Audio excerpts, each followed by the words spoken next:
I will carry out a quick survey of the two hot conflict spots in the world.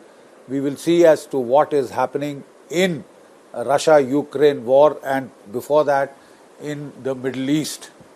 Like I said, fortunately, a major crisis was averted in the Middle East for the time being, in the sense that with the very major efforts of the United States, all-out escalation, all-out missile war between between Israel and Iran has been obviated, and saner councils prevailed.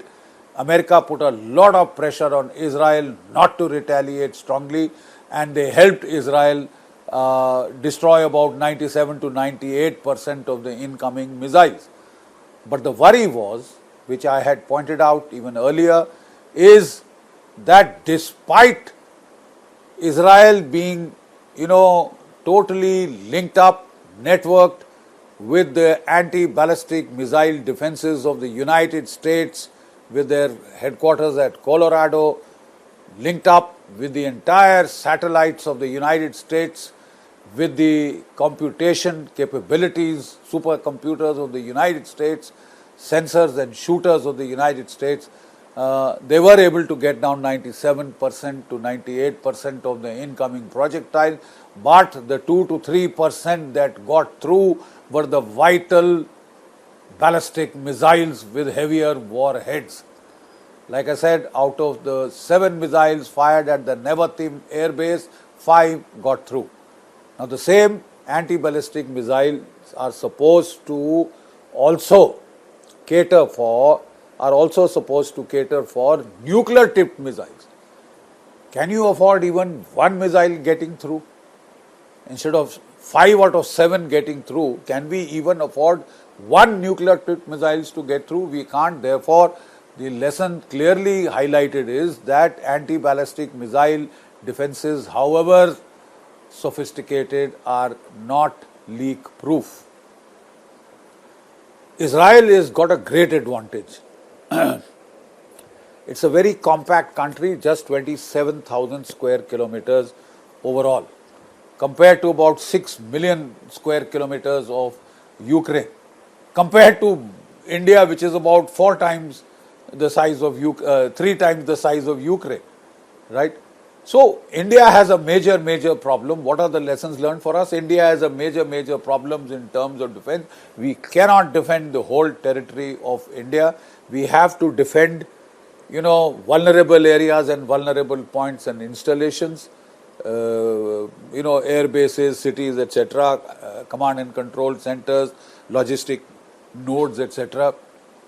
And for that, what are the kind of missile architecture that we have in place? The DRDO has been developing exothermic and endothermic anti-ballistic missiles to shoot down missiles of 5,000 kilometer range, exo-atmosphere, and to shoot down missiles of 2,000 kilometer ranges and below in the endo-atmosphere, but these have not yet been deployed. These are being tested.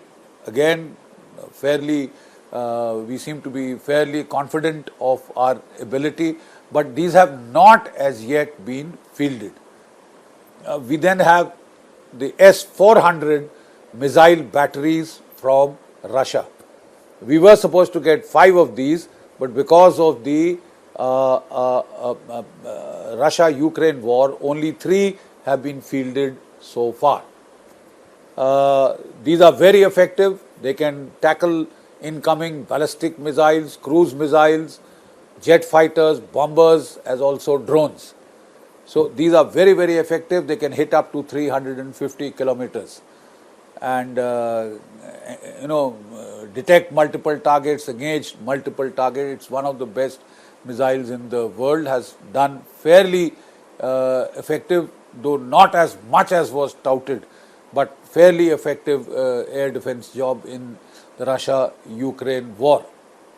So that was the S-400 Triumph Russian missile system of 380 kilometer range. I stand corrected, 380 kilometer range, which takes care right now of our long-range missile interception, fighter jet interception, bombers interception, etc.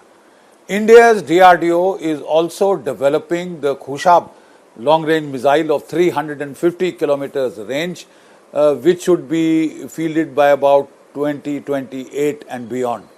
It's still in the works. Then we have the medium-range SAM, and that is the Barak Israeli missiles of 70 kilometers range, which are pretty effective, which are there with our army, our navy and our air force. Then we have the indigenous Akash missiles, which are closer in range. The Akash has a range of about 25 kilometers. This is an indigenously produced missile, pretty successful. The Air Force has it and the Army also has it. And there are foreign countries who are also expressed a great interest in acquiring the Akash short-range surface-to-air missile of 25 kilometer range. Then of course we had the legacy Pechora, SAM-2, SAM-3, etc., which are now mostly out of service. And then we have in the close-in range the V-Shorads and of course the Iglas, the OSA AKs, the L-70, including now the new L-70 version which is being manufactured by the Larsen and Toubro, will be manufactured within the country. So this is the Indian inventory in air defense and ballistic missile defense. As of now, I'm afraid we have a lot of work to do. We are constrained to confine ourselves to point defense or vulnerable area, vulnerable point defense. We cannot defend our entire airspace. It is simply too vast. So to that extent, we also must need to emphasize our offensive component. China has the largest strategic rocket force in the world, and it has well over 3,000 ballistic missiles, cruise missiles, etc. And any Chinese attack will be heralded by massive bombardments of these tactical ballistic missiles, medium-range ballistic missiles, cruise missiles onto our airfields, onto our command and control centers, communication nodes, logistical nodes, deployments, etc. So we need to go in both for the offensive and defensive components and fill up these gaps. We must also remember that there is nothing like a leak-proof umbrella.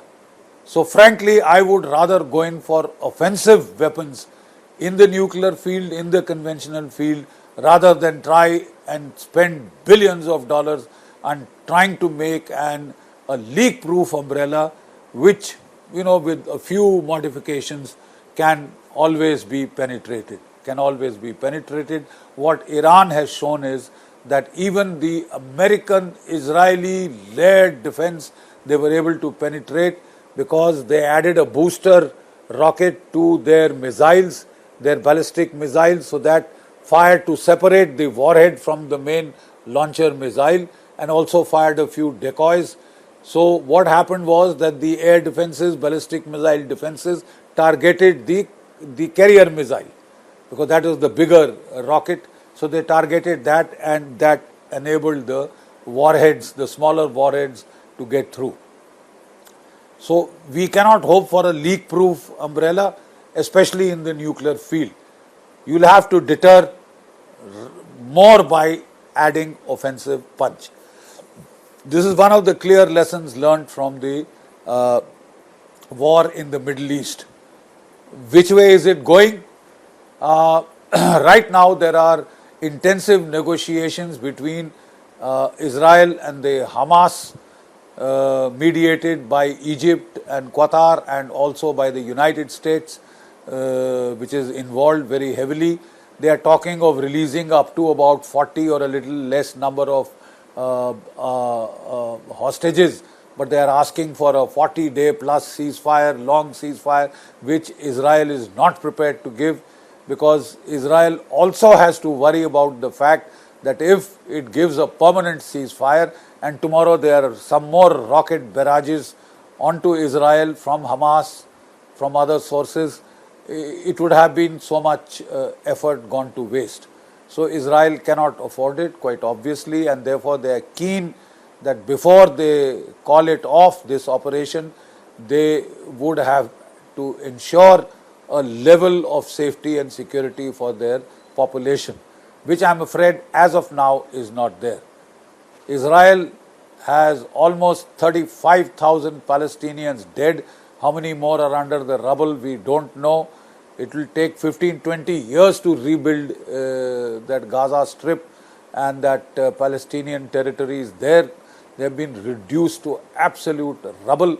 But the unfortunate fact is that the top Hamas leadership had gone into hiding in the tunnels even before they had launched the October 7 dastardly attack on the Israeli civilians. So the software, artificial intelligence software Lavender, which Israel has used to do facial recognition, has been able to pick up second tier, third tier people who were operating above the ground. The top leadership is below the ground, and the Hobson's choice for Israel is that if you go for the people underground, either by flooding them with seawater or sewage water, that is where the hostages are hidden, and Israel can't afford to do that till it gets all its hostages back, or the bulk of them back. So Israel is now threatening to go into Rafah, into southern Gaza Strip, so that that is the only pressure point they have, the only pressure they have to force Hamas to give up the hostages. Without release of hostages, it will be very difficult politically for Netanyahu. He is under a lot of pressure internally, and yet at the same time there is a tremendous amount of psychological pressure that is being put in Israel from all over the world. Especially we have seen what is happening in the American universities, and that also just goes to highlight that Europe and America have both taken in huge amounts of refugees from the Middle East. They come as political refugees, as begging for shelter, begging for diplomatic asylum, political asylum, etc. But a few years down the line, I'm afraid this is the kind of chaos that they are doing in American campuses. Like President Biden himself said, that a peaceful protest is fine, but it cannot include destruction of property. It cannot include stopping all the teaching work in the colleges, destruction of property, and slogans like "Death to America" coming out from American universities is quite incongruous. But that is the situation. Therefore, there is a lot of psychological pressure on Israel to quickly wind up the operations. To an extent it will work, but beyond a point, I'm afraid no government in Israel can accept a kind of a situation in which they give a permanent ceasefire and within days, weeks or months, they have another cascade of rockets slamming into Israeli civilian targets. The other is even the political survival of Prime Minister Netanyahu is quite contingent. As long as this war continues, well, he is politically safe. What happens beyond that, we do not know. So I suppose the present political dispensation in Israel also has a stake in the continuation of the conflict. There was a school of thought that while they have mobilized, and mobilization is expensive to the Israeli economy, they might as well deal with the Hezbollah and be done with it. That is a dangerous proposition because the Hezbollah is very well armed and a conflict with the Hezbollah could be very costly. The Houthis are not letting up. Their missile barrages on the international shipping continues, and we will have to find a way around this mess sooner rather than later. The fact of the matter is, what you have to look for it is post-conflict resolution. One-state solution, two-state solution, three-state solution. it will have to be, in all probability, a two-state solution, because 1 and 3 state solutions are non-starters from the word go, and for that America might have to put a lot of diplomatic pressure on Israel to make it accept that kind of a thing. Only that can lead to long-lasting peace. I have my doubts if that will happen, because the Orthodox Jew community population demographics wise is on the rise, and they are not likely to countenance this kind of a solution. So there is little hope for a permanent end to this conflict anytime soon. It is likely to persist, it is likely to continue.